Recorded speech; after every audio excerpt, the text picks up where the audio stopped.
السلام عليكم ورحمه الله وبركاته. اهلا بكم في فيديو جديد. الفيديو بتاعنا النهارده يا جماعه فيديو فاخر من الاخر، فيديو جامد يا جدعان، فيديو جامد يا جدعان عن العقليه الجزائريه. العقليه الجزائريه يا جماعه، الجزائري لما بيجي في دماغه فكره بيجي في دماغه اي حاجه لا يكل ولا يمل لحد ما ينفذ الفكره اللي في دماغه. واكتر حاجه بتعجبني في الجزائر او في شعب الجزائر ان اغلبيتهم العقليه والثقافه اللي عندهم بتعدي الحدود يا جماعه، متفوقه. يعني بص، الانسان العادي الانسان البسيط العقل اللي عنده بيتفوق على عقل علماء كبار يا جماعه. لان في الفيديو بتاعنا النهارده هنشاهد مخترع جزائري بصراحه بسم الله ما شاء الله عليه يا جماعه، بسم الله ما شاء الله، مثال مشرف طبعا للعقليه الرائعه. ولا هقول لك بقى ان هو جزائري يعني هو مهندس كبير او مخترع كبير او مثلا هو متعلم في جامعات كبيره او متعلم في وكاله ناسا ولا الكلام ده. لا يا جماعه، حتى اللي مش متعلم في الجزائر خالص بيخترع، اللي مش متعلم في الجزائر بيخترع وبيصنع وبيعمل حاجات لها العجب، بيعمل حاجات لها العجب. وفي الفيديو بتاعنا ده يا جماعه هنشاهد طبعا شاب جزائري كل طموحه ان هو يمتلك سياره، كل طموحه ان هو يمتلك سياره يا جماعه. لكن طبعا عشان يشتريها طبعا غاليه عليه وهو معهوش الامكانيات، فيقوم يعمل ايه؟ يسكت ويضيع الحلم بتاعه. لا، ما يضيعش الحلم بتاعه، ادام هو عنده عقل يقدر يوصل اللي هو يقدر يوصل حتى للقمر، يقدر يوصل حتى القمر. ادام عنده عقل وفكر وثقافه يقدر يعمل اللي هو عاوزه. يقوم يسكت؟ لا، ما يسكتش، يقوم يخترع عربيه يا جماعه او يخترع سياره بنفسه من ادوات بسيطه جدا يؤدي بها الاغراض بتاعته، سواء بقى اذا كان في عمله او سواء اذا كان في شغله او سواء اذا كان بيعمل بقى اي حاجه. المهم السياره نفعته وبيستفاد منها كمان يا جماعه. هنا هي دي العقليه الجزائريه التي لا تكل ولا تمل لحد ما توصل للهدف بتاعها. والهدف بتاعها يا جماعه واجمل حاجه اللي هو اخترعها من ادوات بسيطه، حاجات ممكن يعني شويه حديد كده ممكن انت ترميهم وتحس ان ما لهمش لازمه وتسيبهم يصدوا او الصدى ياكلهم وما لهمش اي لازمه. لا، هو يقوم واخد الحاجات ديت ومظبطها ويأسسها ويرسمها ويعمل الرسم الهندسي بتاعها ويخترع بهم يا جماعه السياره ويصنع بهم سياره. ومش اي سياره، سياره دفع رباعي، سياره دفع رباعي. سياره الدفع الرباعي يعني يقدر بقى يا جماعه يعني يمشي في الوحل ويمشي في الطين يعني، ويمشي كمان في الصحراء ويمشي في الرمل ويقدر يطلع بها مرتفعات لانها سياره دفعها قوي يا جماعه، دفعها قوي. وبصراحه ده كان ابهر الاعلام يا جماعه، ابهر الاعلام. وهي دي العقليه الجزائريه قلت لكم.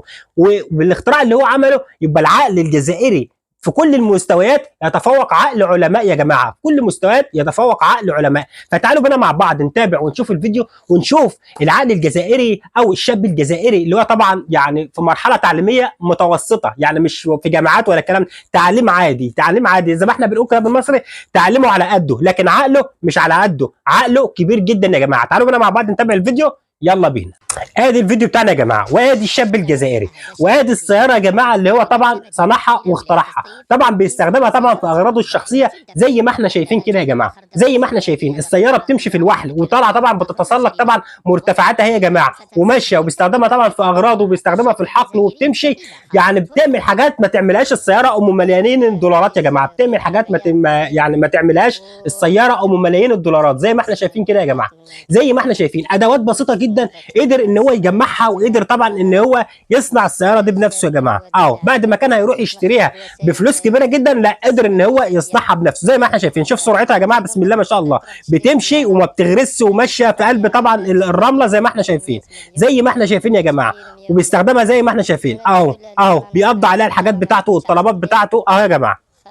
هو ده الجزائري يا جماعه، هو ده المخترع الجزائري. وكمان ايه يا جماعه، ده تعليمه تعليم متوسط، يعني متعلم تعليم عادي، ولا هقول لك بقى اللي هو مهندس او مخترع كبير ولا اي حاجه، بس عقله والفكر اللي عنده يتفوق على علماء كبار يا جماعه. العقل والفكر اللي عنده يتفوق على علماء كبار يا جماعه. طبعا هنا نزل الحاجه اللي هو محتاجها في شغله، عنده حاجته ماشي بيها. بعد ما كان هيروح يشتريها بقد كده، لا يا عم الحاج دلوقتي هو اللي بيصنعها بنفسه، دلوقتي هو اللي بيصنعها بنفسه. ده يا جماعه يعتبر ثروه قوميه بالنسبه في الجزائر. الحاجات اللي زي دي المفروض المسؤولين في الجزائر يهتموا بالناس اللي زي دول، مش يشوفوا ناس زي ديت مثلا ويضحكوا او طبعا يسخروا او الكلام دي. لا، لما تشوف واحد وصل لحد الدرجه الكبيره دي يبقى شوف ايه الفكر اللي عنده، حاول تنميه، حاول تساعده. هو اخترع سياره زي دي ونجح فيها، يقدر بعد كده ان هو يخترع لك سياره لامبورجيني، مش اي حاجه. ادام العقليه كويسه يبقى هنا بقى نقدر نحط نقطه ومن اول السطر، ونقدر طبعا ان احنا نشوف الراجل ده عايز ايه،